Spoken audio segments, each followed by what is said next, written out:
I'm upgrading an older locomotive to run on my layout on Ron's Trains and Things right now. Hi, I'm Ron of Ron's Trains and Things, and today I'm upgrading an older locomotive to add a DCC decoder, microtrains couplers, some details, and preparing it to run on my layout. Sometimes you just run across opportunities to pick up some great pre-owned locomotives or rolling stock or other items at a good price, and it's a great way to fill out your roster with some needed items and have some savings to go along with it.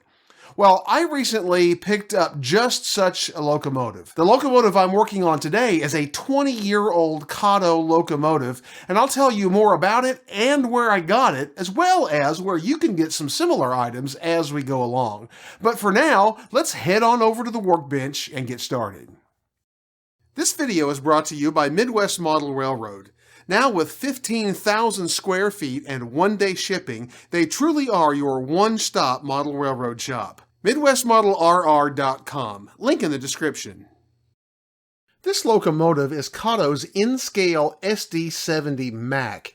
It's BNSF number 9647, the Vomit Bonnet locomotive.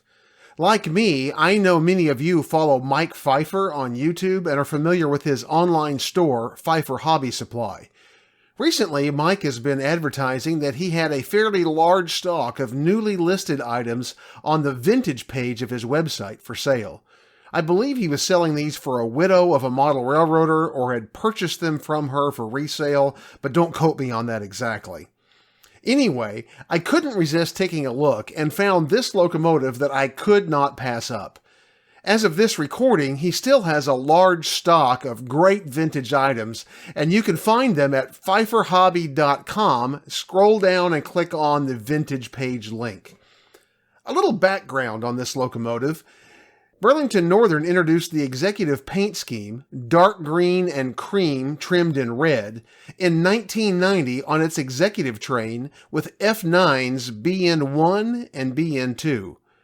In 1993, BN ordered a run of SD70 Max from EMD painted in the new executive scheme. The scheme bled over into the BNSF merger era, with a total of 428 SD70 Max receiving the paint scheme. In the year of the BNSF merger, 1995, they painted one locomotive, just one, in the style of the Santa Fe War Bonnet with the executive scheme colors. That locomotive was number 9647, the model that I purchased. Many, especially fans of the Santa Fe, found the colors to be so atrocious that they dubbed it the Vomit Bonnet.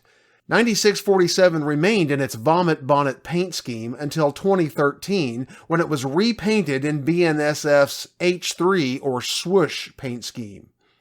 I've had one executive scheme locomotive for many years, this Kato number 9830, but I'm glad to now have the Vomit Bonnet locomotive as well. When I opened the box, I was happy to find that this locomotive, which was released in 2004, so it's nearly 20 years old, was basically in new condition. I could barely see that the wheels had ever touched rails, having no real wheel wear. All of the details were intact and the paint was pristine. All of the buyer-installed details were still packaged up exactly as they were when it was packaged at the factory. The locomotive is DCC ready, so dropping a decoder in was fairly straightforward. Now, Kato locomotives are not extremely sound install friendly, especially the ones from this era. And I don't install sound on all of my locomotives anyway, so this locomotive received a non-sound decoder, the Digitrax DN163K1C. I purchased this one online at Midwest Model Railroad. I've installed many of these, as I have several SD70 Max and other similar Kato locomotives on my layout. Removing the shell from the locomotive, it was a simple matter of sliding the original light board back and out of its retaining slots and lifting it away. I keep the original board in the boxes of these locomotives in case I ever need them. The new decoder slips back into place nearly as easily. Take care to make sure that the motor pickups on the sides of the motor tuck under the contact tabs on the decoder.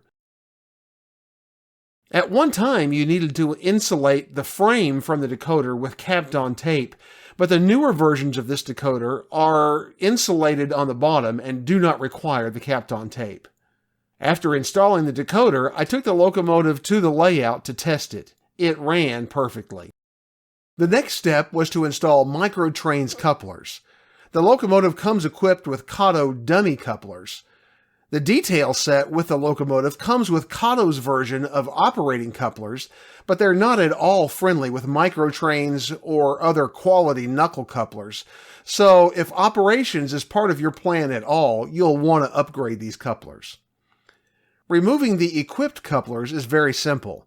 They are held in place with this E-shaped clip, and there is a centering leaf spring along the back. I pried the leaf spring out of position and removed it. This allowed me to use some small needle-nosed pliers to lift the clip and release the coupler.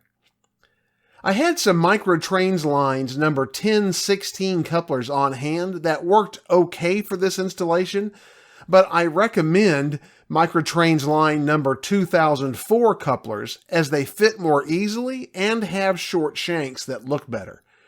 The 1016 took some work to make it fit, and I don't like the look of the longer shanks. I'll be replacing this again with 2004 couplers when I get some on hand. I had to sand the edges and the top and bottom of the coupler boxes to make the 1016s fit. The coupler pocket on the Locomotive also has some little tabs in the corners that you need to cut away. This is really no big deal and will make the installation much easier. After some work, I got the couplers to fit and the retention clips to engage. I then reinstalled the shell on the frame and tested the couplers for height and clearance of the trip pin. Let me pause here to say that if you're enjoying this video and would like to see more model railroad tips, tools, and techniques, be sure to subscribe down below and click the little bell icon so you can catch future videos. Next, it was time to install the included detail parts, which include front lit number boards, rear MU hoses, and front nose handrails. The included parts diagram shows exactly where each part goes. I cut the parts from the sprues with flush cutting tweezers. These are an awesome tool for cutting plastic parts from sprues and not leaving a lot of sanding and filing to be done. If you'd like to find a pair like mine, I'll link them in my Amazon Pick of the Week in the description down below this video. I find a jar lid like this makes a great tray for managing tiny detail parts while I work.